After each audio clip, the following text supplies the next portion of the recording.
إن إن الحمد لله نحمده ونستعينه ونستغفره ونعوذ بالله من شرور أنفسنا ومن سيئات أعمالنا. من يهده الله فلا مضل له ومن يضلل فلا هادي له. إلا الله وحده لا شريك له وأشهد أن محمدا عبده ورسوله. أما بعد فإن أصدق الحديث كتاب الله وخير الهدي هدي محمد صلى الله عليه وسلم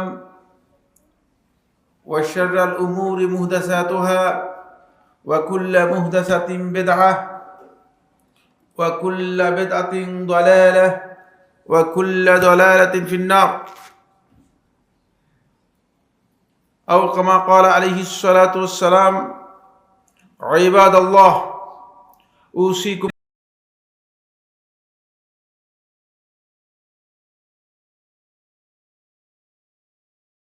المعاد.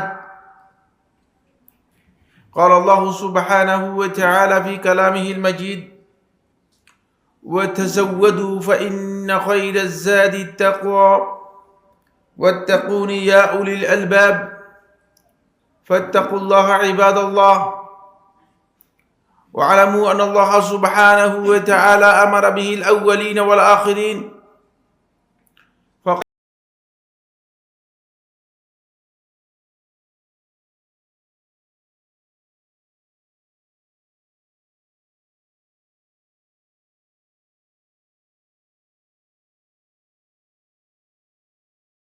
في محكم التنزيل: لا يلفظ من قول إلا لديه رقيب عتيد. وقال سبحانه وتعالى: وإن عليكم لحافظين كراما كاتبين يعلمون ما تفعلون. عن سماك رحمه الله تعالى قال: قلت لجابر بن سمرة رضي الله تعالى عنه: أكنت تجالس رسول الله صلى الله عليه وسلم؟ قال نعم، وكان طويل الصمت قليل الضحك، وكان أصحابه يذكرون عنده الشعر وأشياء من أمورهم فيضحكون وربما تبسم. أخرجه الترمذي والإمام أحمد بإسناد صحيح। সম্মানিত হাজিরিন মুসল্লিয়ানে কেরাম, শুরুতেই আমি আমাকে সহ আপনাদেরকে জীবনের প্রত্যেকটি পর্যায়ে, জীবনের প্রত্যেকটি ক্ষেত্রে আল্লাহ রাব্বুল আলামিনের তাকওয়া অবলম্বন করার উপদেশ দিচ্ছি। আল্লাহ তাআলা আমাকে এবং আমাদের সবাইকে আল্লাহ রাব্বুল আলামিন জীবনের সকল ক্ষেত্রে, প্রকাশ্যে গড়ে বাইরে, নিজেদের জীবন চলার যতগুলো পর্যায়ে রয়েছে প্রত্যেক পর্যায়ে যেন আল্লাহ তাআলার তাকওয়া অবলম্বন করতে পারি, সে তৌফিক দান করুন। সম্মানিত হাজিরিন, আমরা অত্যন্ত গুরুত্বপূর্ণ একটি বিষয় নিয়ে আজকের আলোচনায় আপনাদের সামনে সংক্ষেপে কিছু কথা শেয়ার করার প্রয়াস চালাচ্ছি। আর সেই বিষয়টি হচ্ছে মানব জীবন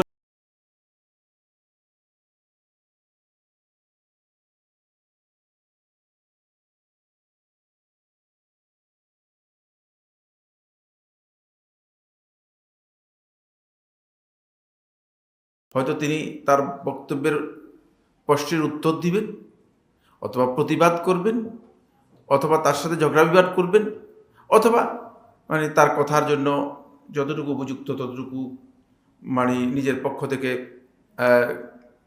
ইনফরমেশন তিনি দিবেন। কিন্তু আরেকটি দিক আছে, যে দিকটি আমাদের অনেকের কাছেই অপরিচিত, আমাদের অনেকের কাছেই যেটি খুব গুরুত্ব আমরা পাই না বা গুরুত্ব দেই না। সেটা হচ্ছে কথা না বলে থাকা, চুপ থাকা, উত্তর না দেয়া। আমরা বিশেষ করে আমাদের আলেম সমাজের মধ্যে আমরা যারা আছি,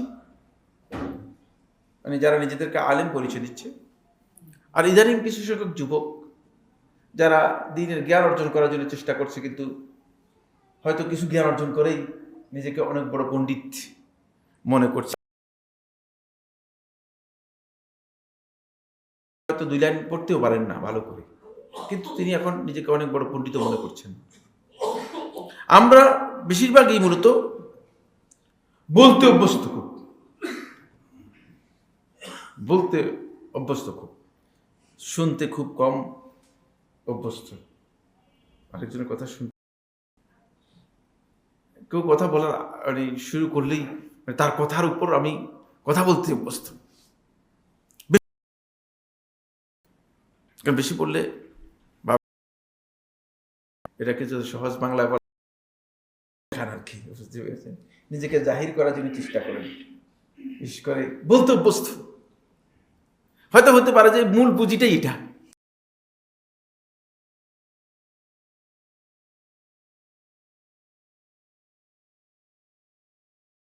আর পুঁজি নেই, কিন্তু অভ্যাসটা ইমানদার ব্যক্তিদের অভ্যাসের বিপরীত।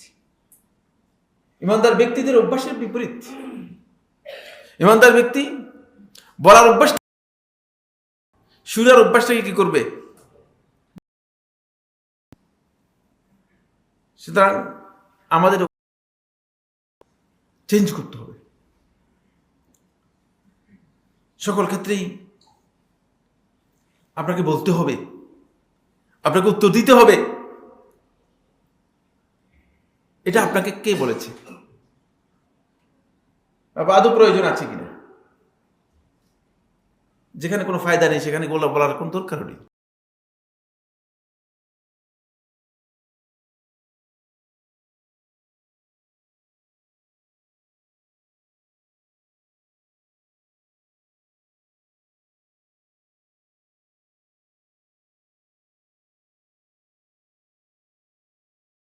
দেয়াকে প্রতিবাদ মনে করি, কিন্তু চুপ থাকা এটা যে এর চেয়ে ভয়ঙ্কর প্রতিবাদ।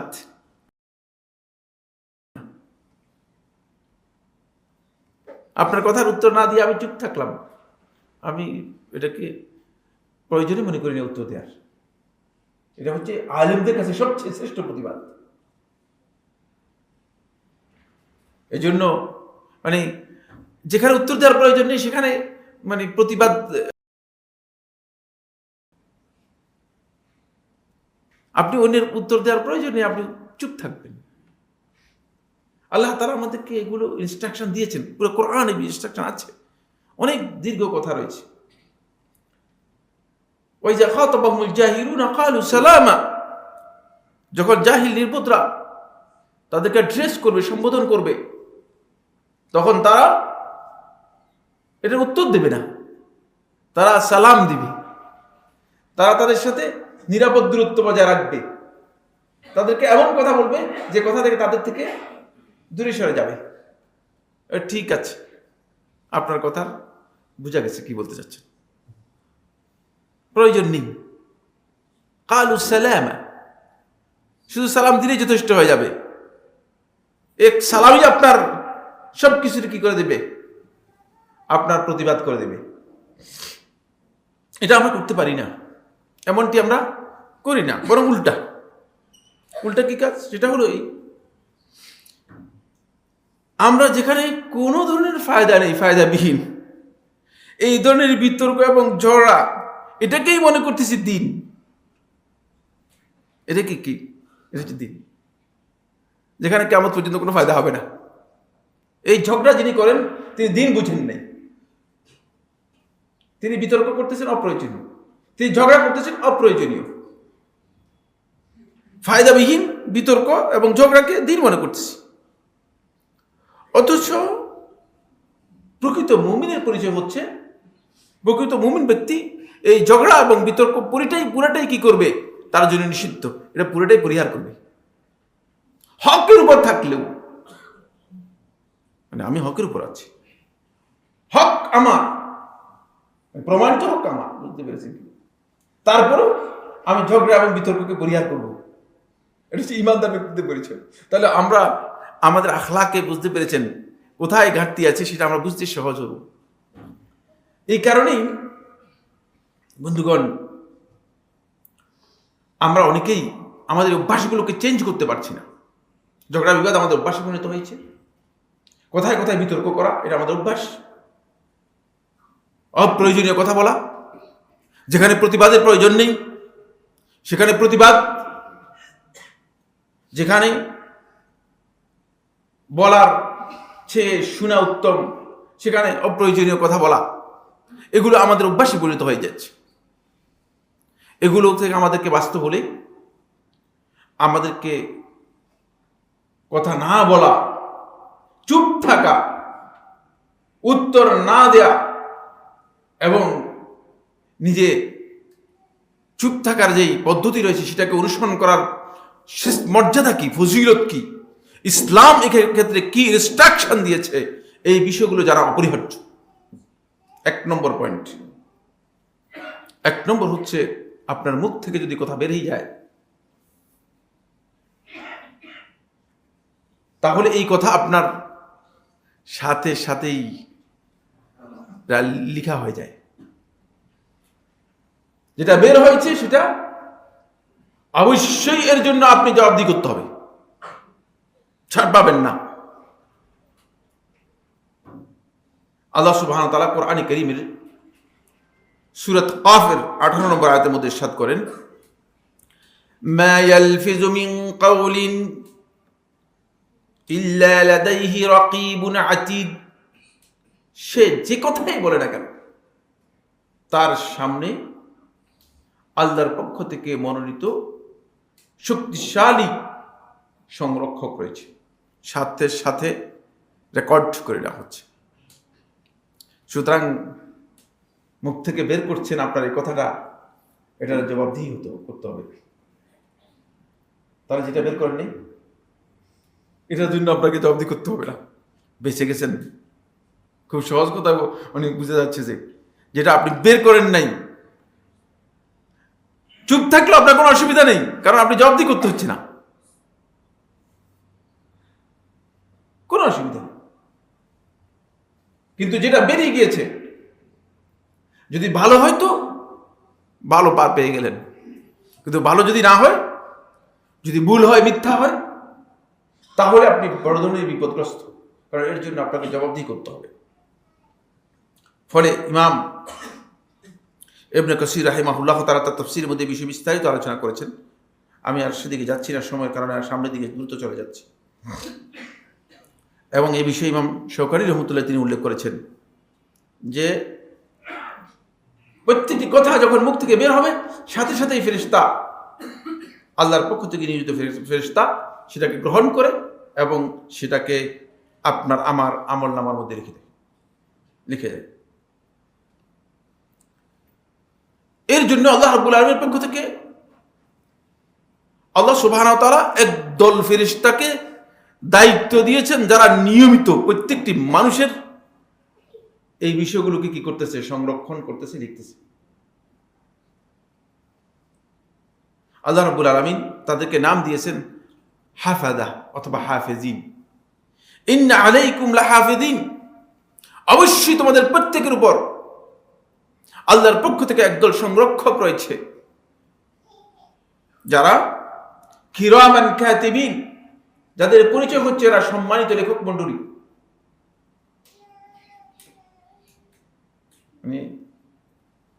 লেখকদের 2টি বৈশিষ্ট্য আল্লাহ তাআলা বর্ণনা করতেছেন। এটা হচ্ছে কিরামান, এরা সম্মানিত। সম্মানিত এই জন্য বলেছে যে মানুষগুলো এদের তুলনায় সম্মানের দিক থেকে অনেক নিচে। 2 নম্বর হচ্ছে কাতিবিন, এদের কাজ হচ্ছে, এদের দ্বিতীয় বৈশিষ্ট্য হচ্ছে এরা লিখে, সবকিছু এরা লিখে, আপনার কিছু সব লিখে। এরপরে 3 নম্বর এদের বৈশিষ্ট্য হচ্ছে ইয়ালামুনা মা তাফআলুন, তোমরা যা করবে সবটাই তারা জানে, প্রকাশ্যে যা কিছু করবেন সবটাই জানে তারা। যেটা কাজ এটা অবশ্যই তারা কি তাদের সামনে করলেই তারা জানে, কোনটাই ছুটে যাবে না, যেহেতু তারা জানে যে তোমরা এটা করবে।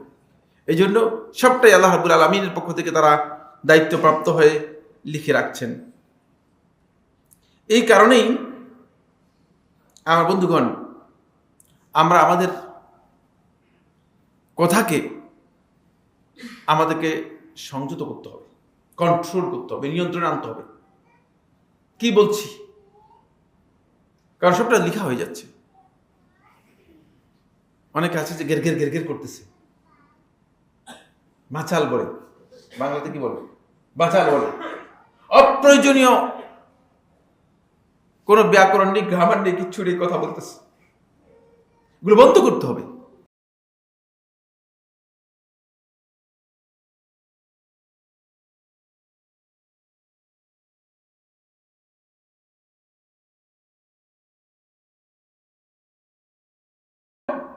তাহলে এই কথার মাধ্যমে সে উপকৃত হবে। এর শ্রেষ্ঠত্বের 1 নম্বর বক্তব্যের পরে এটা গুরুত্বের 2য় নম্বর যে পয়েন্টটি, সেটা হলো এই, বন্ধুগণ, আল্লাহ রাব্বুল আলামিনের কাছে কিয়ামতের দিন আপনার কথার চেয়ে আপনার চুপ থাকাটা বেশি ভারী হবে। চুপ থাক, কিছুই তো করেন নাই, চুপ থাকতেন, কিছুই করেন নাই, কিন্তু এটা ভারী হবে বেশি। আমরা তো মনে করতেছি বলে দিতে পারলে তো আমি মাশাআল্লাহ। অনেকে আছে যে মানে অপ্রয়োজনীয় কথা বলেন, অপ্রয়োজনীয় কথা বলার পর আগে মানুষ মনে করতো লোকটা মনে হয় জ্ঞানী, কথা শোনার পরে এর মতো জাহিল লোক তো আসলে আর নেই, কারণ যা বলছে ভুল বলছে। তো তখন বোঝা যায় যে কি মূর্খতা তার কি হয়ে গেছে, প্রকাশ পেয়ে গিয়েছে, মূর্খতা ধরা পড়ে গিয়েছে। কি বলেন দেখেন, এই হাদিসটিকে আহলে ইলমের মধ্যে কেউ কেউ দাঁড়িয়ে বলেছেন, নাসিরউদ্দিন আলবানী রাহমাতুল্লাহ দাঁড়িয়ে বলেছেন, কিন্তু আহলে ইলমের মধ্যে অনেকে এটাকে দলিল হিসেবে উল্লেখ করেছেন, অনেকেই দলিল হিসেবে উল্লেখ করেছেন। আনাস ইবনে মালিক রাদিয়াল্লাহু আনহু বর্ণনা করেন, তিনি বলেন রাসূলুল্লাহ সাল্লাল্লাহু আলাইহি ওয়াসাল্লাম ইরশাদ করেছেন, ইয়া আবু যর, হে আবু যর, আলা আদুল্লুকা আলা খাসলাতাইন হুমা, তোমাকে কি এমন 2টি বৈশিষ্ট্যের ব্যাপারে আমি জানাবো না, দিক নির্দেশনা করব না, যে 2টি বৈশিষ্ট্য আখাফু আলা যহর, যেগুলো বহন করতে পিঠে খুব হালকা, খুব ভারী না তোমার জন্য, ওয়া আসকালু ফিল মিজান মিন গায়রিহিমা, আর মিজানের মধ্যে অনেক বেশি ভারী। কিয়ামতের দিন মিজানের মধ্যে এটা ভারী হবে, কিন্তু কাজটা করতে সহজ হবে। কুলতু বালা, আমি বললাম হে আল্লাহর রাসূল সাল্লাল্লাহু আলাইহি ওয়াসাল্লাম, হ্যাঁ বলেন। কাল, দীর্ঘক্ষণ চুপ থাকা, চেষ্টা করবে চুপ থাকাটা যেন লম্বা হয়, বেশি হয়। এটাই আমাদের হারিয়ে গেছে, সম্ভব না। প্রয়োজনীয় ঘের ঘের করবেন, বাজারে আসলেও ঘের ঘের করবেন, তারপরে মসজিদে আসলেও দেখতেছেন যে আরেকজনের সাথে অপ্রয়োজনীয় কথা বলতেছেন। অথচ এই জিহ্বাটুকু আল্লাহ সুবহানাহু ওয়া তাআলা দিয়েছেন শুধুমাত্র আল্লাহর জিকিরের জন্য, যে আল্লাহ রাব্বুল আলামিনের জিকির ছাড়া এখানে আর কিছু সম্ভব হবে না। যার যতটুকু প্রয়োজন ততটুকু কথা বলা, এর বাইরে নয়। এরপরে আল্লাহ রাসূল সাল্লাল্লাহু আলাইহি ওয়াসাল্লাম বলেন, তুলুস সামত, লম্বা চুপ থাকবে, চুপ থাকার টাইমটাকে ডিউরেশন লম্বা হবে। ওয়া হুসনুল খুলুক, আর উত্তম ব্যবহার, ব্যবহারটা উত্তম হবে, ভালো ব্যবহারটা, ব্যবহার খারাপ হলে চলবে না। কারণ যিনি চুপ থাকতে পারবেন লম্বা, তার ব্যবহারটা কি হয়, উত্তম হবে, তার ব্যবহারটা উত্তম হবে। হুয়াল্লাযী নাফসি বিয়াদিহি, সেই সত্তার কসম যার হাতে আমার জীবন রয়েছে, মা আমিলাল খালাইকু বিমিসলিহিমা, এই 2টি আমলের মতো ভালো আমল আর আল্লাহর এই সৃষ্টির মধ্যে কেউ করতে পারবে না। এটি এত মর্যাদাপূর্ণ। চুপ থাকবে, সহজ মনে করেন না, আপনাকে চুপ করানো এত সহজ না। মুখের মধ্যে কষ্টে লাগাই দেওয়া সম্ভব, কিন্তু চুপ করানো কি নয়, সম্ভব না। চুপ করতে পারবেন না। আমি কম বুঝি নাকি, আমি কম জানি নাকি? কোনো প্রয়োজন নেই বাবা, আমাদের এগুলো প্রয়োজন নেই। আপনার কিয়ামতের দিন আপনার এই অনুযায়ী আপনাকে কি করা হবে না, আমার সওয়াব দেওয়া হবে না এবং জান্নাত জাহান্নামের ফয়সালা হবে না। কিয়ামতের দিন আল্লাহ রাব্বুল আলামিন আপনার আমল এবং আপনার তাকওয়ার উপর কি করবেন, আপনার ফয়সালা করবেন। হতে পারে যে আপনি, খুব ভালো করে খেয়াল করুন, হতে পারে যে আপনি পৃথিবীর যত কিতাব আছে সবগুলো মুখস্থ রয়েছে, কিন্তু কোনো ভ্যালু আল্লাহ তাআলার কাছে নেই, কোনো ভ্যালু আল্লাহ তাআলার কাছে। আর হতে পারে যে এমন একজন ব্যক্তি পৃথিবীর কোনো কিতাব দেখে নাই জীবনে কোনোদিন, কিন্তু আমার আল্লাহ রাব্বুল আলামিনের ব্যক্তিত্ব হক যেভাবে আল্লাহ তাআলাকে বুঝিয়ে দেওয়া দরকার সেভাবে বুঝিয়ে দিয়েছে। আল্লাহ রাব্বুল আলামিনের কাছে তার সম্মান অনেক বেশি, তার সম্মান অনেক বেশি। খেয়াল রাখেন বিষয়টি। এই জন্য খুব সতর্কতা অবলম্বন করতে হবে। দ্বিতীয় নম্বর পয়েন্ট, 3 নম্বর পয়েন্ট, সেটা হলো আল্লাহ রাসূল সাল্লাল্লাহু আলাইহি ওয়াসাল্লাম আমাকে আপনাকে, রাসূলুল্লাহ সাল্লাল্লাহু আলাইহি ওয়াসাল্লাম বলার ক্ষেত্রে রাসূলুল্লাহ সাল্লাল্লাহু আলাইহি ওয়াসাল্লাম মাত্র 2টি অপশন দিয়েছেন, থার্ড কোনো অপশন নেই। অপশন কটি? 2টি, থার্ড নেই। এটি বুখারী ও মুসলিমের হাদিস। আগের হাদিসটা বলছি দুর্বল, খেয়াল রাখেন কিন্তু। কেউ কেউ দুর্বল বলেছেন, নাসিরউদ্দিন আলবানী দুর্বল বলেছেন, আবার আহলে হাদিসের মধ্যে অনেকেই দাঁড়িয়ে মানে হলেও এটাকে তারা কি করেছেন, দলিল হিসেবে বর্ণনা করেছেন। যেহেতু নির্ভরযোগ্য আহলে হাদিসরা দলিল হিসেবে বর্ণনা করেছেন, সেজন্য দলিল হিসেবে আমরা উল্লেখ করেছি, কিন্তু এটা সহিহ বুখারী এবং মুসলিমের হাদিস। আবু হুরায়রা যেটা বর্ণনা করেন, তিনি বলেন রাসূলুল্লাহ সাল্লাল্লাহু আলাইহি ওয়াসাল্লাম ইরশাদ করেছেন, মান কানা ইউমিনু বিল্লাহি ওয়াল ইয়াউমিল আখির, যে আল্লাহর প্রতি ঈমান আনে এবং আখিরাতের প্রতি ঈমান আনে, ফালইয়াকুল খায়রান, সে হয়তো ভালো কথা বলবে, আও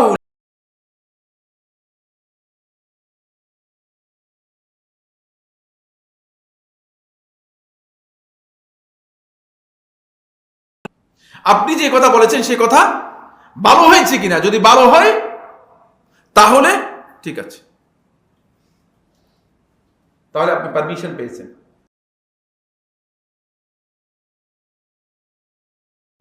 এখান থেকে বোঝা যাচ্ছে, খুব ভালো করে খেয়াল করুন, ভালোর সমান্তরালে রাসূলুল্লাহ সাল্লাল্লাহু আলাইহি ওয়াসাল্লাম চুপ থাকাকে উল্লেখ করেছেন। কথা বুঝতে পারলাম কিনা? হাদিসগুলো বুঝতে হবে, আহলে হাদিসদের কাছে পড়তে হয়। এই জন্য ভালো কথার সমান্তরালে আল্লাহ নবী সাল্লাল্লাহু আলাইহি ওয়াসাল্লাম সমান সমান উল্লেখ করেছেন, আউলিয়াসমুত, চুপ থাকো। চুপ থাকাটা ভালোর সম করছে। ভালো কথা বলতে পারেন না, চুপ রয়েছেন, এটা ভালো, কিন্তু ভালোর জায়গায় উল্লেখ করা হয়েছে, আল্লাহ নবী সাল্লাল্লাহু আলাইহি ওয়াসাল্লাম উল্লেখ করেছে, এটা আমি উল্লেখ করিনি, এবং এটি সহিহ হাদিস। এরপরের পয়েন্ট যেটি 4 নম্বর, সেটা হলো চুপ থাকবেন তো আপনি 3টি কঠিন বিষয় থেকে নাজাত পেয়ে যাবেন, মুক্তি পেয়ে যাবেন।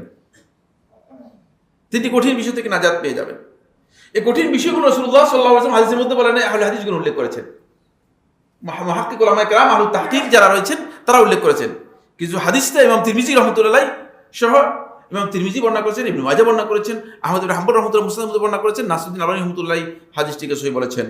আব্দুল্লাহ ইবনে আমর রাসিদুল বর্ণনা করেন, তিনি বলেন, মান সামাতা নাজা, যে চুপ থাকলো সে নিজে মুক্তি লাভ করলো।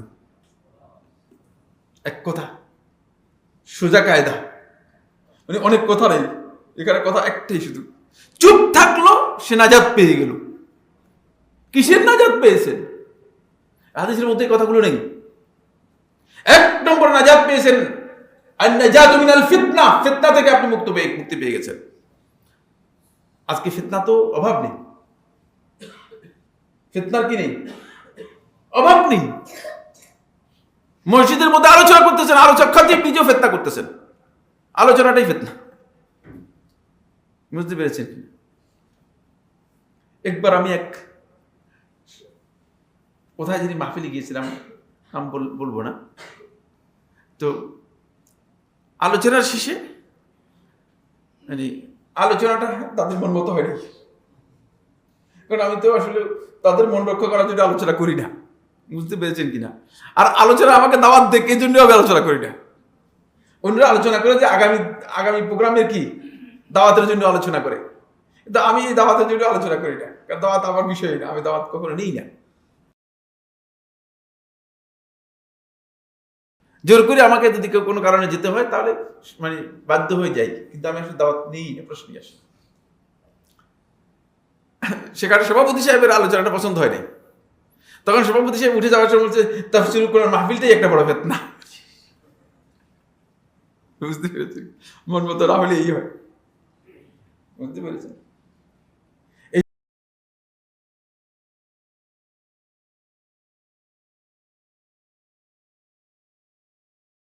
খেয়াল করুন, আফাতুল লিসান,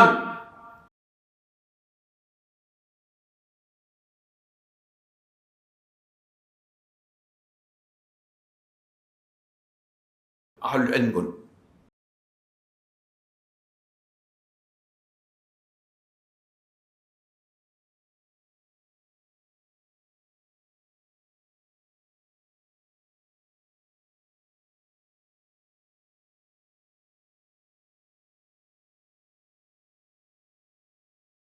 প্রচুর কথা রয়েছে। সকল প্রকার আফত থেকে, সকল প্রকার আফাতুল লিসান, মুখের যত প্রকার আপনার আফাত রয়েছে, বিপদ রয়েছে, সবগুলো থেকে আপনি নিজেকে কি করলেন? হেফাজত করবেন, মুক্তি পেয়ে গেলেন। কারণ আপনার আর কিছুই হয়নি। 3 নম্বরে যে বিষয়টি,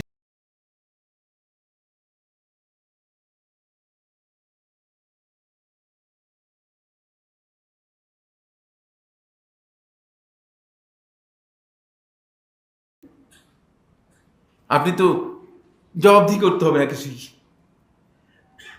আপনার চুপ থাকার কারণে আপনার জবাবদিহিটা কি হয়ে গেছে? নাই। আর যদি চুপ না থাকতেন, যদি ভালো কথা বলতেন, এর জন্য আপনাকে হয়তো জবাবদিহি করতে হতো, জবাবদিহি করতে হতো।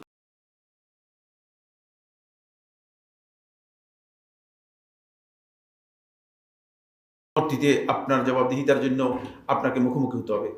লিমা তাকুলুনা মা লা তাফআলুন। দেখছেন এটা এটা জবাবদিহি কিনা? খুব ভালো করে, লিমা তাকুলুনা, কেন তোমরা সেই কথা বলছো, মা লা তাফআলুন, যেটা তোমরা করো না। ভালো কথা বলেছি, কিন্তু আমাকে ভালো কথার জন্য জবাবদিহি করতে হচ্ছে। অনেক লম্বা আলোচনা, খুব ভালো করে খেয়াল করুন। এই জন্য কিয়ামতের দিন, কঠিন সময়ে আপনি জবাবদিহিতা থেকে কি করবেন? নিজেকে মুক্ত করে নিতে পারবেন। 5 নম্বর পয়েন্ট হচ্ছে বন্ধুগণ, সেটি হলো আল্লাহর হাবিব সাল্লাল্লাহু আলাইহি ওয়াসাল্লামের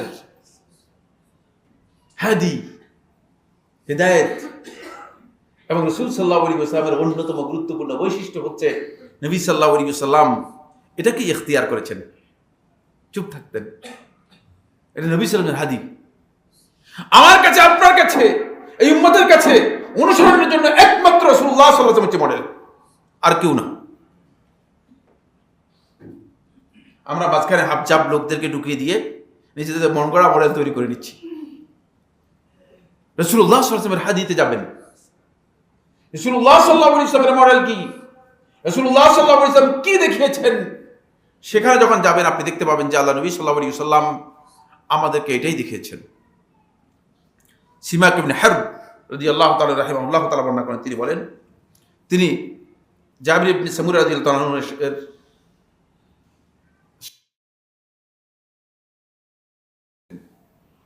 জাবির ইবনে সামুরা থেকে তিনি হাদিস বর্ণনা করেছেন। আমি জাবির ইবনে সামুরা রাদিয়াল্লাহু তাআলাকে জিজ্ঞেস করলাম, আকুনতা তুজালিসু রাসূলুল্লাহ সাল্লাল্লাহু আলাইহি ওয়াসাল্লাম, হে জাবির ইবনে সামুরা, তুমি কি আল্লাহ রাসূল সাল্লাল্লাহু আলাইহি ওয়াসাল্লামের সাথে উঠা বসা করতে কিনা?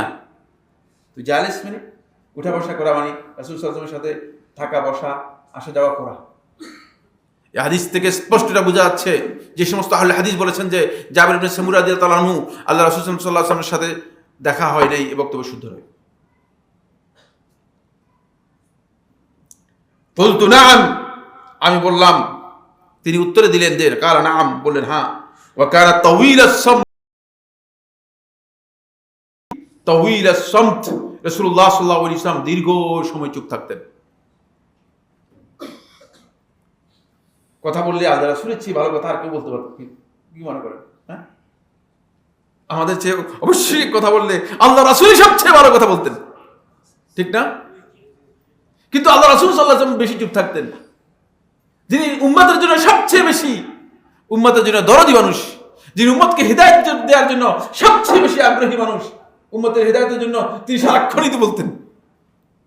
আমাদের মুরব্বিদেরকে যখন মাইক দেওয়া হয়, বুঝতে পেরেছেন, তখন আর মাইক ছুটে নেওয়া যায় না, জোর করে কয়েকবার ধাক্কা ধাক্কা দিয়ে বলতেন না।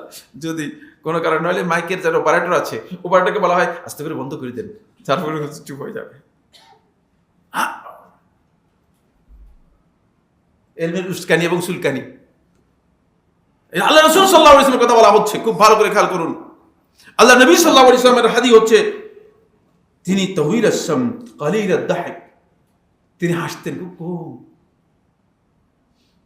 আদ-দাহিক বলতে হাসি বলতে বোঝানো হতো আওয়াজ করে হাসা।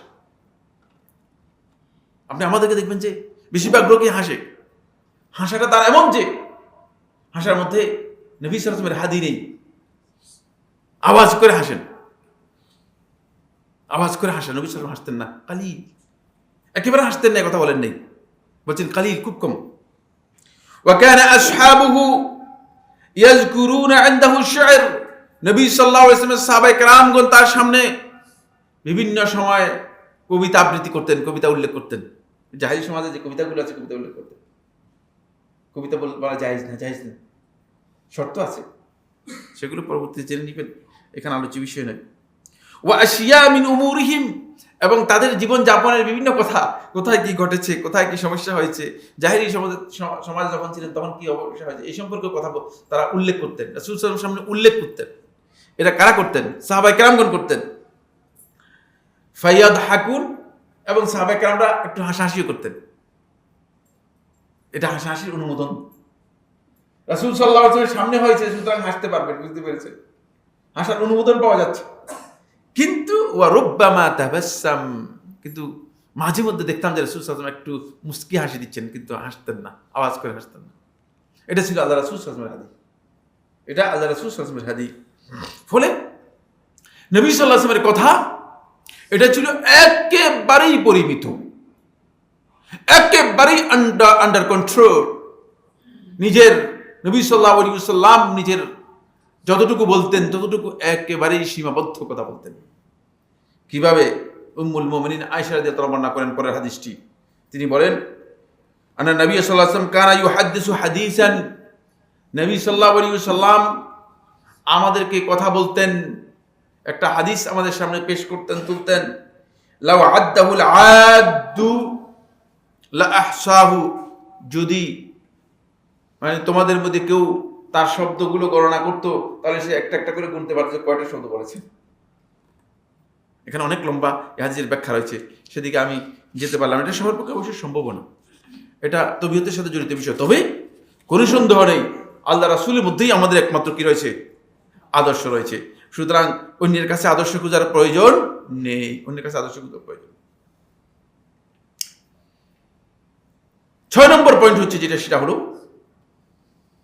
যদি আপনি চুপ থাকেন তাহলে আপনি অন্যের দুশ্মনী অথবা কথার ভুল এবং ত্রুটি থেকে নিজেকে কি করলেন? সালিম সালামত পেয়ে গেলেন, সেখান থেকে নিরাপত্তা লাভ করলেন। আপনার কথায় একজন হয়তো আঘাত পেতে পারে, একজন আঘাত পেতে পারে, অথবা আপনার কথায় যে ত্রুটি আছে সেই ত্রুটি আপনি হয়তো ধরতে পারেন নাই। সব ব্যক্তি কিন্তু নিজের কথার কি ত্রুটি আছে সেটা ধরতে পারে না। সুতরাং খেয়াল রাখতে হবে যে সেখান থেকে আপনি সালামত পেয়ে গেলেন। কি বলছেন? আল্লাহ নবী সাল্লাল্লাহু আলাইহি ওয়াসাল্লাম বলেন, আনাস ইবনে মালিক রাদিয়াল্লাহু বর্ণনা করেন, তিনি বলেন রাসূলুল্লাহ সাল্লাল্লাহু আলাইহি ওয়াসাল্লাম ইরশাদ করেছেন, 3 বার রাসূলুল্লাহ সাল্লাল্লাহু আলাইহি ওয়াসাল্লাম এই কথা বলেছেন, একবার দুইবার নয়, 3 বার। রাহিমাল্লাহু ইমরাআন তাকাল্লামা ফাগানিম আও সাকাতা ফাসালিম, রাহিমাল্লাহু ইমরাআন তাকাল্লামা ফাগানিম আও সাকাতা ফাসালিম। আল্লাহ তাআলা রহমত করুক ওই ব্যক্তির উপর যে ব্যক্তি কথা বলেছে, কথাটা গনিমত, ভালো হয়েছে, উত্তম কথা বলেছে। আও সাকাতা, অথবা চুপ থেকেছে, ফাসালিম, নিরাপদ হয়ে গেছে। চুপ থাকলেন নিরাপদ, কারণ কথা ভুল থেকে বেঁচে গেলেন, কথার ভুল থেকে বেঁচে গেলেন। অথবা খুব ভালো করে খেয়াল করুন, ভুল বুঝাবুঝি তৈরি হয় কথা থেকে, দুশ্মনী থেকে বেঁচে গেলেন। আপনি একজনকে একটা কথা বলেছেন অথবা আমাকে একটা কথা বলেছেন, তখন আমি আপনার সম্পর্কে একটা বিরূপ মন্তব্য করে ফেললাম, ভুল বুঝাবুঝি তৈরি হলো, দুশ্মনী তৈরি হয়ে যেতে পারে। অনেক ব্যক্তি রয়েছে কথা না বুঝে মনে করছে যে এটা দুশ্মনী। বুঝতে পেরেছেন কিনা? কথাটা বুঝতে হবে, না বুঝে কি করেছেন। বিশেষ করে আপনারা যারা ফেসবুক, এটা কি বলা হয় তাকে, ফেসবুকে যারা আপনারা মনে করতেছেন যে ইসলামকে একেবারে হইচই করে ফেলতেছেন, শেষ করে ফেলতেছেন, প্রতিষ্ঠা করে টোরে ইসলামকে ভেঙ্গে চুরে খান করে দিচ্ছেন। ফেসবুক কর্মকর্তা রয়েছেন, ফেসবুক ওলামায়ে কেরাম রয়েছেন, তাদের অবস্থা এমন যে একজনে মন্তব্য করেছে, সে মন্তব্যের উপর মন্তব্য করে যাচ্ছে, আসলে মূল ঘটনা জানেই না, দেখে ওটাই ভালো করে, মূল ঘটনা কি নেই, খবরে নেই। আপনার এই কাজটা আপনি চুপ থাকা দরকার ছিল যেখানে, সেখানে আপনি চুপ থাকেন নেই। প্রত্যেকটা মানুষের কথা এবং প্রত্যেকটা মানুষের লেখা সমান হুকুম। বুঝতে পেরেছেন? আমি তো বলি নেই, আমি তো লিখছি। কথা এবং লেখা শেখুল ইসলামীদের সমান হুকুম। এই জন্য ফকিগণ একটা কায়দা উল্লেখ করেছেন, সে কায়দার নাম হচ্ছে আল কিতাবু কাল খিতাবি। পৃথিবীর সমস্ত ওলামায়ে কেরাম এই বক্তব্যের উপর, এই কায়দার উপর একমত হয়েছেন। আল কিতাবু কাল খিতাব, লিখিত বক্তব্য বা লিখিত বিষয় কাল খিতাব, সম্বোধন করার সমান, বলার সমান। লিখছেন আর বলছেন এক কথা। আপনি যদি আপনার স্ত্রীকে লিখিত তালাক দিয়ে দেন, তাহলে সেটা কি হয়ে যাবে? আপনি বলেছেন আমি তো তালাক উচ্চারণ করিনি। না, আমি হুজুরের কাছে এসে, অনেকে আছে আমাদের কাছে আসলে, আমি মোটু তালাক শব্দ বলিই নেই। লিখছে যে এটা কে লিখছে? বলছে এটা আমি লিখছি। তিনি বুঝেন না যে লিখাও তো কি কথা, লিখাও কি কথার হুকুম রাখে, লিখাও কথার হুকুম রাখে। আসুন, ফলে এই জায়গায় বড় সমস্যা হয়ে যাচ্ছে। আমার বন্ধুগণ, চুপ থাকলে আপনি সবচেয়ে বড় জঘন্যতম যেই ত্রুটি এবং অপরাধ, অন্যায়, সেই অন্যায় থেকে নিজে বেঁচে যাবেন।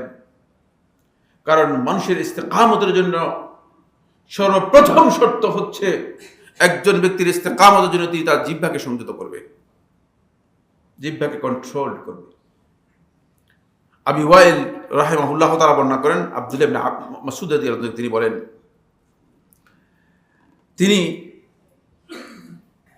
লাব্বা আলা সফা, সফা পাহাড়ে উঠে তিনি তালবিয়া পাঠ করলেন। সুম্মা ক্বালা ইয়া লিসানু কুল খাইরান তাগনাম, হে জিহ্বা ভালো কথা বলো, তাহলে তুমি সওয়াব পাবে, গনিমত লাভ করতে পারবে। আও ইসমুত তাসলাম, অথবা চুপ থাকো, তার নিরাপত্তা লাভ করবে। মিন কাবলি আন তান্দাম, অনুতপ্ত হওয়ার আগেই। কারণ আমরা অনেকেই আছে কথা বলি, কথা বলার পরে যখন বিবেচনার একটা পর্যায়ে যদি এই কথা না বলতাম, বুঝতে পেরেছি, এটা আমার অনেক হয়, আপনাদের হতে পারে, আমার বিশ্বাস।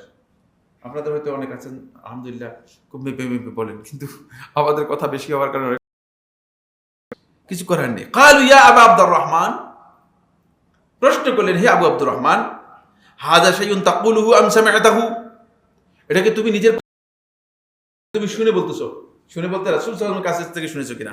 খেয়াল রাখবেন, এগুলো হাদিস বুঝতে হবে। শুনে মানুষের কাছে শুনে নয়। নেই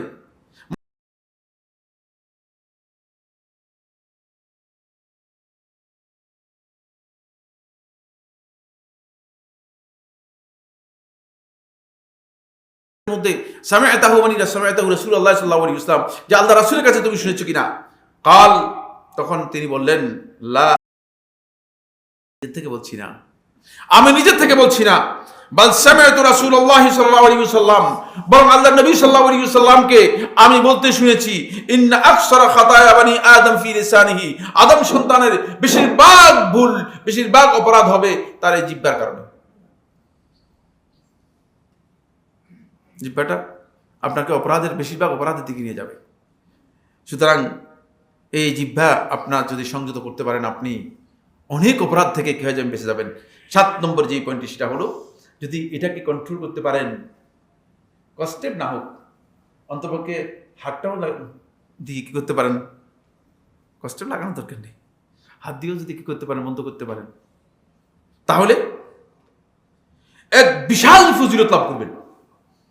সেই ফজিলত হচ্ছে এই কষ্টেপ লাগানোর, এই চুপ থাকার মর্যাদা 60 বছর ইবাদত করার সময়, 1 বছর 2 বছর। হাদিসটি মিসকাতের মধ্যে নাসিরউদ্দিন আলবানী রহমতুল্লাহ সহি বলেছেন, ইমাম বাইহাকী রহমতুল্লাহ তার সুনার মধ্যে বর্ণনা করেছেন। সানাদের মধ্যে বিতর্ক রয়েছে, কিন্তু নাসিরউদ্দিন আলবানী রহমতুল্লাহ হাদিসটিকে সহি বলেছেন। ইমরান বিন হুসাইন রাদিয়াল্লাহু বর্ণনা করেন, তিনি বলেন রাসূলুল্লাহ সাল্লাল্লাহু আলাইহি ওয়াসাল্লাম ইরশাদ করেছেন, মাকামুর রাজুলি লিস-সামতি আফদালু মিন ইবাদাতি 60 সানা। একজন ব্যক্তি কারণে তার যে গ্রেড 60 বছর ইবাদত করার চেয়ে এটি অনেক উত্তম। নাসিরউদ্দিন আলবানী রহমতুল্লাহ হাদিসটি সহি বলেছেন। চুপ থাকাটা মানে আপনি মনে করছেন যে চুপ থাকলাম তো হেরে গেলাম, চুপ থাকলাম তো ভুল হয়ে গেল, আর এই লোকটাকে কিছু কথা বলে দিতাম, এই লোকটাকে কিছু কথা বলে দিতাম না, প্রয়োজন নেই আপনার। তাকে কিছু বলার মধ্যে আপনার তেমন কোনো মাসলাহাত নেই, তেমন কোনো মাসলাহাত আপনার নেই। আসুন এরপরের পয়েন্টটি হচ্ছে, 8 নম্বর পয়েন্ট হচ্ছে, বন্ধুগণ, আপনি যদি চুপ থাকতে পারেন তাহলে আপনি ওই সমস্ত ব্যক্তিদের অন্তর্ভুক্ত হতে পারবেন যাদেরকে আল্লাহ সুবহানাহু ওয়া তাআলা হিকমত আল্লাহর পক্ষ থেকে দিয়ে আল্লাহ রাব্বুল আলামিন সম্মানিত করেছেন, মর্যাদা দিয়েছেন। কারণ কোরআনে কারীমের অন্য আয়াতের মধ্যে আল্লাহ তাআলা বলেছেন, ওয়া মান ইউতাল হিকমাতা ফাকাদ উতিয়া খায়রান কাসীরা। যাকে হিকমত দেওয়া হয়েছে তাকে আল্লাহ রাব্বুল আলামিনের পক্ষ থেকে অনেক বেশি কল্যাণ আল্লাহ সুবহানাহু ওয়া তাআলা তার জন্য বরাদ্দ করেছেন। হিকমত হচ্ছে সেই প্রজ্ঞা, যে প্রজ্ঞার মাধ্যমে একজন ব্যক্তি নিজের জীবনের প্রত্যেকটি কাজ আল্লাহ এবং তার রাসূলের হেদায়েত অনুযায়ী কি করতে পারে, চালাতে পারে। এটা হচ্ছে হিকমত। এই হিকমতটুকু যদি আপনি পেতে পারেন তাহলে আপনি আপনার জীবনটাকে সেভাবে কি করতে পারবেন, ঢেলে সাজাতে পারবেন। এই মর্মে আল্লাহ রাসূল সাল্লাল্লাহু আলাইহি ওয়াসাল্লাম সাহাবী আবু হুরায়রা রাদিয়াল্লাহু বর্ণনা করেন, তিনি বলেন রাসূলুল্লাহ সাল্লাল্লাহু আলাইহি ওয়াসাল্লাম ইরশাদ করেছেন, قال ইযা রাআইতুমুল আবদা ইউতি যুহদান ফিদ দুনিয়া। যখন তুমি কোনো ব্যক্তিকে দেখতে পাবে যে দুনিয়ার ব্যাপারে সে জুহুদ ইখতিয়ার করেছে, জুহুদ বলতে দুনিয়ার প্রতি তার যে অতিরিক্ত মোহ, সেটা আল্লাহ তাআলা উঠিয়ে নিয়েছেন।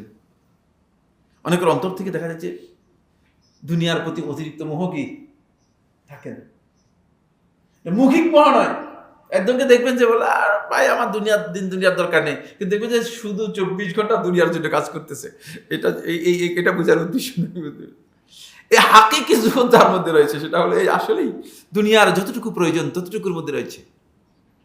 যেমন মনে করেন আপনার যদি বেতন হয় 3 লাখ টাকা, তাহলে আপনার খরচের জন্য বছরে কত টাকা দরকার? বছরে যদি আপনার খরচের জন্য দরকার হয় 7 লক্ষ টাকা, তাহলে আপনার এই বছরে 3 লাখ টাকা বেতন হলে 36 লক্ষ টাকা হলে আপনার বেতন। 7 লক্ষ টাকার পরে এই 36 লক্ষ টাকা বাকিটাই আপনি কি করেছেন, আল্লাহ তাআলাকে সুপর্দ করে দিয়েছেন। এই হচ্ছে জুহুদ। বুঝতে পেরেছেন কিনা? বুঝতে হবে। তাহলে আপনি সত্যিকার, আর আপনি কি করেছেন, আপনার ওই 36 লক্ষ টাকার সাথে আরো 10 জন থেকে আরো 38 লক্ষ টাকা লোন করে আপনি বলছেন এখানে একটা বাড়ি করিয়েছেন অথবা একটা ইন্ডাস্ট্রি করে ফেলি। তাহলে দুনিয়ার প্রতি আপনার জুহুদ আসে নাই, দুনিয়ার প্রতি কি এসেছে, আগ্রহ এসেছে, মহাবৃদ্ধি পেয়েছে। খেয়াল রাখবেন, এগুলো এটা মৌখিক কথা নয়, মুখে এগুলো বাস্তবায়ন হয় না। এর জন্য এটা আল্লাহ রাসূল সাল্লাল্লাহু আলাইহি ওয়াসাল্লামের হাদিস, আমার ব্যক্তিগত বক্তব্য নয়। ইযা রাআইতুমুল আবদা ইউতা যুহদান ফিদ দুনিয়া, দুনিয়ার ব্যাপারে আল্লাহ রাব্বুল আলামিন তার প্রতি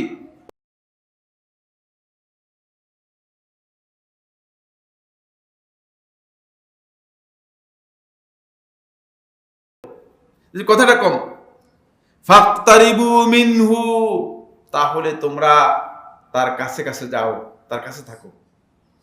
কারণ ফাইন্নাহু ইউলকাল হিকমা, তাকে হিকমত তার কাছে ঢেলে দেওয়া হয়, আল্লাহর পক্ষ থেকে হিকমত তাকে ঢেলে দেওয়া হয়। সুতরাং তার কাছে গেলে তোমরা হিকমত লাভ করতে পারবে। এই জন্য তার কাছে হওয়ার আল্লাহ রাসূল সাল্লাল্লাহু আলাইহি ওয়াসাল্লাম কি করেছেন, রাসূলুল্লাহ সাল্লাল্লাহু আলাইহি ওয়াসাল্লাম নির্দেশ দিয়েছেন। বন্ধুগণ, এরপরে যে পয়েন্টটি আল্লাহ রাসূল সাল্লাল্লাহু আলাইহি ওয়াসাল্লামের, সেটি হচ্ছে আপনি যদি আপনার নিজের জীবনের কাজগুলোকে নিজেকে সংশোধন করতে চান, নিজের নফসকে সংশোধন করতে চান, নিজের জীবনের কাজগুলোকে পরিশুদ্ধ পরিমার্জিত করতে চান, তাহলে আপনাকে আপনার জিহ্বাটাকে কি করতে হবে? প্রথমে পবিত্র করতে হবে। অপবিত্র জিহ্বা দিয়ে আল্লাহ রাব্বুল আলামিনের জিকির করবেন, কাজে আসবে না। অপবিত্র জিহ্বা দিয়ে জিকির করবেন, কাজে আসবে না। ফলে আনাস ইবনে মালিক রাদিয়াল্লাহু আনহু বর্ণনা করেন, তিনি বলেন রাসূলুল্লাহ সাল্লাল্লাহু আলাইহি ওয়াসাল্লাম ইরশাদ করেছেন, না, এটা আব্দুল্লাহ ইবনে দিনার রাহিমাহুল্লাহ তাআলা বলেন, তিনি তাবী ছিলেন, কিন্তু তাবী হলেও তিনি অনেক সাহাবীকে পেয়েছেন। তিনি বলেন, সামিতু ইবনে ওমর রাদিয়াল্লাহু তাআলা আনহুমা, আব্দুল্লাহ ইবনে ওমর রাদিয়াল্লাহু তাআলা, আমি বলতে শুনেছি, ইয়াকুল ইন্না হাক্কা মা তাখারাল ইনসানু লিসানাহু, যে একজন ব্যক্তি নিজেকে পবিত্র রাখার জন্য সবচেয়ে বড় হক হচ্ছে তার উপরে সে তার জিহ্বাকে পবিত্র করবে, তাহলে সে নিজেকে পবিত্র করতে পারবে। ফলে আব্দুল্লাহ ইবনে সুফিয়ান ইবনে আব্দুল্লাহ সাকাফি রাদিয়াল্লাহু তাআলা আনহু রাসূলুল্লাহ সাল্লাল্লাহু আলাইহি ওয়াসাল্লামের কাছে আসলেন। এসে রাসূল সাল্লাল্লাহু আলাইহি ওয়াসাল্লামের কাছে যখন প্রশ্ন করলেন যে আমাকে একটা কথা বলেন, বেশি না, অনেক কথা আমি ধরে রাখতে পারবো না, বলে যাব। যেমন আমরা এখানে কথা আলোচনা করছি, অনেক, আমার মনে হয় অর্ধেক ভুলে যাওয়ার সম্ভাবনা আছে। আর যাদের ব্রেন পাবেন ইনশাল্লাহ হয়তো পুরোটাই খেয়াল রাখবেন, আর যাদের মানে এখন বয়সের কারণে কিছুটা সমস্যা হয়েছে তাদের হয়তো অর্ধেক ভুলে যেতে পারে। এই সাহাবী বললেন যে আল্লাহ রাসূল সাল্লাল্লাহু আলাইহি ওয়াসাল্লাম আমাকে একটা কথা বলেন, আমি বেশি বলবেন না, একটা বলে দেন শুধু। তখন রাসূলুল্লাহ সাল্লাল্লাহু আলাইহি ওয়াসাল্লাম একটা কথাই তাকে বলে দিয়েছেন যে তুমি কুল আমানতু বিল্লাহি সুম্মা ইসতাকিম,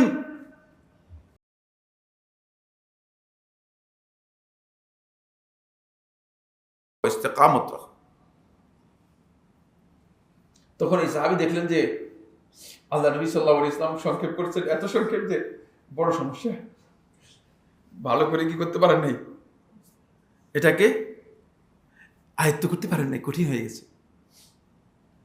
কোন দিক থেকে ইস্তেকামত নেবেন, কোন দিক থেকে আপনার ইস্তেকামত হবে, এটা আপনি ভালো করে এই সাহাবীকে করতে পারেন, সেটাকে আয়ত্ত করতে পারেন নাই। ফলে এই সাহাবী রাসূল সাল্লাল্লাহু আলাইহি ওয়াসাল্লাম বললেন যে হে আল্লাহ রাসূল সাল্লাল্লাহু আলাইহি ওয়াসাল্লাম, ইস্তেকামতের তো অনেকগুলো দিক আছে, আমি তো আগে বলছি আর কোনো প্রশ্ন করবো না, এখন তো আমি কোন দিকটা ইস্তেকামতের সবচেয়ে গুরুত্ব দেব? তখন আল্লাহ রাসূল সাল্লাল্লাহু আলাইহি ওয়াসাল্লাম আর মুখে উত্তর দিলেন না, রাসূলুল্লাহ সাল্লাল্লাহু আলাইহি ওয়াসাল্লাম শুধুমাত্র ইশারা করলেন জিহ্বার দিকে, বলছে এটা ঠিক করো,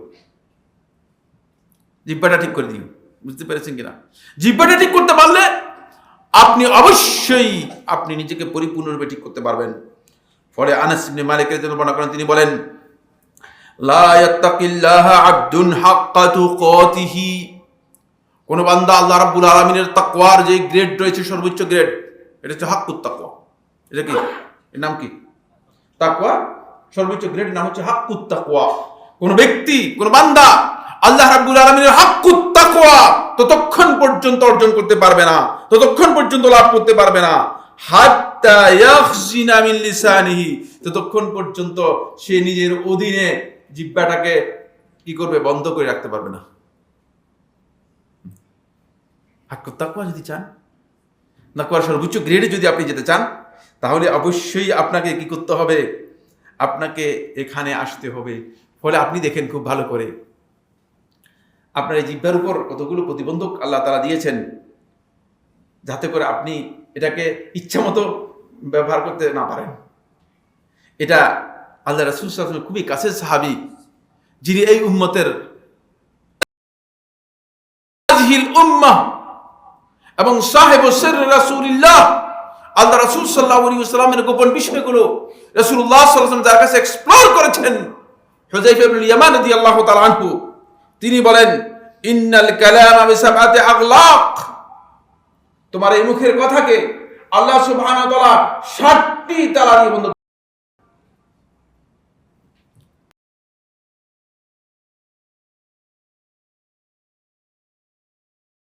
না খুলেন।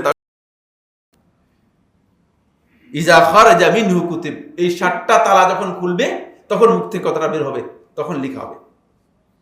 আর ওয়াইজা লাম ইয়াখরুজ লাম ইউকতাব, আর যদি সেটা মুখ থেকে বের না হয় তাহলে লেখা হবে না।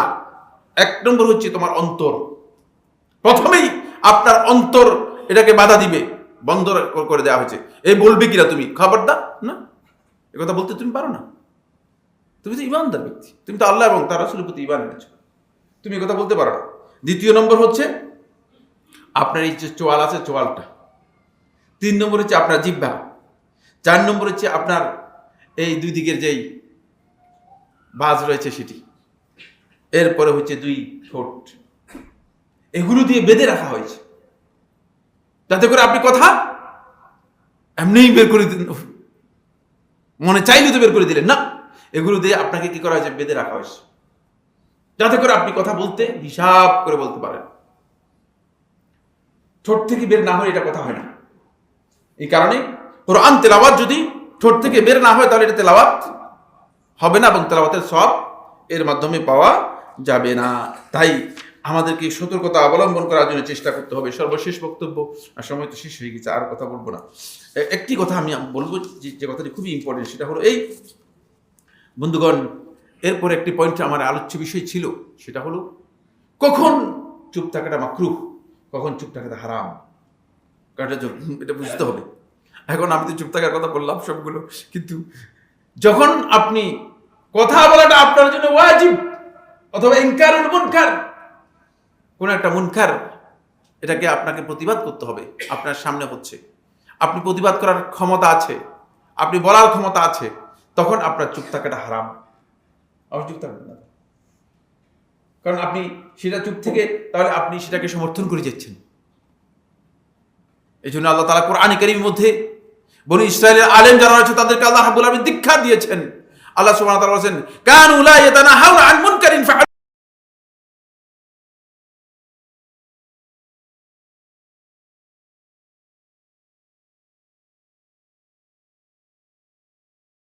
করতো না, চুপ থাকতো, তারা শাস্তি প্রাপ্ত হয়েছে। এটা হারাম এই অবস্থা। মাকরুহ হচ্ছে যেখানে আপনি চুপ না থেকে কথা বললে তাহলে আপনি একজন লোককে হেদায়েতের দিকে আহ্বান করতে পারবেন, তাকে সব হক কথাটুকু তার সামনে স্পষ্ট করতে পারবেন এবং সে হেদায়েত গ্রহণ করতে পারে, আপনার আশা আছে গ্রহণ করতে পারে। সেই অবস্থায় আপনার চুপ থাকা মাকরুহ, আপনার জন্য অপছন্দনীয়। সেই অবস্থায় আপনার চুপ থাকাটা মাকরুহ এবং অপছন্দনীয়। ফলে আলেম ব্যক্তি যদি তিনি চুপ থাকেন, তার এই চুপ থাকা সম্পর্কে উলামায়ে কেরামগণ বলেছেন যে আশাদ্দুন নাস আলা শায়তান আল আলিম, শয়তানের কাছে সবচেয়ে ভয়ের ব্যক্তি হচ্ছে আলিম। শয়তান সবচেয়ে বেশি ভয় পায় কাকে? আলিমকে। আলিম হচ্ছে সবচেয়ে শয়তানের কাছে ভয়ের কারণ। কারণ হলো ইজা সাকাতা সাকাতা আন ইলমিন, যখন চুপ থাকে জেনে ইলমের ভিত্তিতে চুপ থাকে। বুঝতে পেরেছেন? এই জন্য আলিমদের চুপ থাকা এটি অনেক মর্যাদা বহন করে। ইজা সাকাতা সাকাতা আন ইলমিন, যখন চুপ থাকবে তখন ইলমের ভিত্তিতে চুপ থাকবে। ওয়া ইজা তাকাল্লামা তাকাল্লামা বিইলমিন, যখন কথা বলবে তখন জ্ঞানের ভিত্তিতে কথা বলবে। এই জন্য আলিমদেরকে শয়তান সবচেয়ে বেশি ভয় করে। আপনি চুপ থাকলেও লাভ নেই, হয়তো অনেক বেশি লাভ আছে, চুপ থাকলে আপনি বেঁচে গেলেন। কিন্তু আলিম যখন চুপ থাকে তখন শয়তান ভয় করে, চুপ থাকলেও ভয় করে, কথা বললেও কি করে, শয়তান ভয় করে থাকে। ফলে আল্লাহ রাসূল সাল্লাল্লাহু আলাইহি ওয়াসাল্লামের সাহাবায়ে কেরামদের অনেকের আমল সাব্যস্ত হয়েছে, তারা যারা চুপ থাকতো তারাই হিকমত লাভ করেছে বেশি, আর যারা চুপ থাকে নাই তারা হিকমত থেকে বঞ্চিত হয়েছে। অনেক লম্বা আলোচনা, জাস্ট মূল কথা বলে দিচ্ছি। ইয়াজিদ ইবনে আবি হাবিব রাহিমাহুল্লাহ তাআলা বলেন, ইন্না মিন ফিতনাতিল আলিমি আন ইয়াকুনাল কালামু আহাব্বা ইলাইহি মিনাস সুকুত। এটি বলেই শেষ করে দেব। ইন্না মিন ফিতনাতিল আলিম, আলিমের ফিতনার কারণ হচ্ছে, আলিম ব্যক্তি ফিতনায় নিমজ্জিত হবে, আন ইয়াকুনাল কালামু আহাব্বা ইলাইহি মিনাস সুকুত, কথা বলাটা তার কাছে চুপ থাকার চেয়ে যখন বেশি ভালো লাগবে, কথা বলতেই ভালো লাগে। হয়তো ভিতরে অহংকার এসে গেছে, এলেমের জোশ এসে গেছে, বুঝতে পেরেছি? বলে জোশ শব্দটা শুদ্ধ না এখানে, আসলে অহংকারই না, দাম্ভিক্য আর কি। কিন্তু মানুষকে বোঝানোর জন্য বলেছে জোশ, আসলে জোশ টোশ কিচ্ছু না, নিজেকে জাহির করার জন্য। যদি এমন হয়ে যায় তাহলে এটা ফিতনা, সে ফিতনার মধ্যে পতিত হয়েছে। وأن يكون الكلام أحب إليه من الاستماع, আর কথা বলাটা তার কাছে যদি শোনার চেয়ে বেশি বলতে ভালো লাগে, শুনতে চায় না, তাহলে আপনি মনে করবেন যে আলেম এখনো ফিতনা মুক্ত হতে পারে নাই। আকুলু কাউলি হাযা লি ওয়া লাকুম ফাস্তাগফিরুল্লাহ লি ওয়া লাকুম ফাস্তাগফিরুহু ইন্নাহু হুয়াল গফুরুর রহিম। আলহামদুলিল্লাহ, আলহামদুলিল্লাহ আলা ইহসানিহি ওয়া শুকরু লাহু আলা তাওফীকিহি ওয়া ইমতিনানিহি ওয়া আশহাদু আল্লা ইলাহা ইল্লাল্লাহ ওয়াহদাহু লা শারীকা লাহু তা'যীমান লিশানিহি ওয়া আশহাদু আন্না মুহাম্মাদান আবদুল্লাহি ওয়া রাসূলুহু আদ-দাঈ ইলা রিদওয়ানিহি ওয়া আলা আলিহি ওয়া আসহাবিহি ওয়া ইখওয়ানিহি ইবাদাল্লাহ রাহিমাকুমুল্লাহ ইন্নাল্লাহা আমারাকুম বিআমরিন কারীম আলা ওয়া হুয়াস সালাতু ওয়াস সালামু আলা নাবিয়্যিল কারীম ফাকালা ফি মুহকামিত তানজিল ইন্নাল্লাহা ওয়া মালাইকাতাহু ইউসাল্লুনা আলান নবী ইয়া আইয়ুহাল্লাযীনা আমানু সাল্লু আলাইহি ওয়া সাল্লিমু তাসলিমা আল্লাহুম্মা সাল্লি আলা মুহাম্মাদ ওয়া আলা আলি মুহাম্মাদ কামা সাল্লাইতা আলা ইব্রাহিম ওয়া আলা আলি ইব্রাহিম ফিল আলামিন ইন্নাকা হামিদুম মাজিদ ওয়া বারিক আল্লাহুম্মা আলা মুহাম্মাদ ওয়া আলা আলি মুহাম্মাদ কামা বারাকতা আলা ইব্রাহিম ওয়া আলা আলি ইব্রাহিম ফিল আলামিন ইন্নাকা হামিদুম মাজিদ ওয়ারদাল্লাহু আনিল খুলাফা'ir রাশিদিন আল-আইম্মাতিল মাহদিয়্যিন আবি বকর ওয়া ওমর ওয়া উসমান ওয়া আলী ওয়া আনসারি আসহাবি মুহাম্মাদিন সাল্লাল্লাহু আলাইহি ওয়া সাল্লাম আজমাইন। আল্লাহুম্মা আ'ইজিল ইসলাম ওয়াল মুসলিমিন, اللهم اعز الاسلام والمسلمين، اللهم انصر عبادك الموحدين في كل مكان، اللهم انصر عبادك الموحدين في كل مكان। রব্বুল আলামিন আমাদের মধ্যে যারা অসুস্থ আছে তাদেরকে সুস্থ করে দিন, যারা বিপদগ্রস্ত আছে তাদের বিপদ দূর করে দিন, যাদের ঋণ আছে ঋণ পরিশোধ করার তৌফিক দান করুন। রব্বুল আলামিন আমাদের সবাইকে দ্বীনের উপর ইস্তেকামত দান করুন, দ্বীনের হিদায়াত দান করুন, দ্বীনের ইলম দান করুন। রব্বুল আলামিন আমাদের সবাইকে আমরা যেন নিজেদের জিহ্বাকে নিয়ন্ত্রণে রাখতে পারি, নিজেদের অধীনে রাখতে পারি, সেই তৌফিক আমাদেরকে দান করুন। রব্বুল আলামিন আমরা যেন যে কথাগুলো শুনেছি সেগুলো অনুযায়ী আমল করতে পারি, আমাদেরকে সেই তৌফিক দান করুন।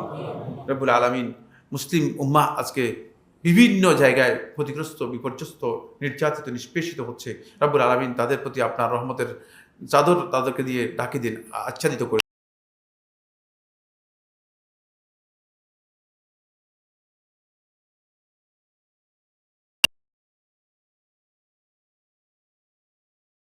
রাহিমাকুমুল্লাহ।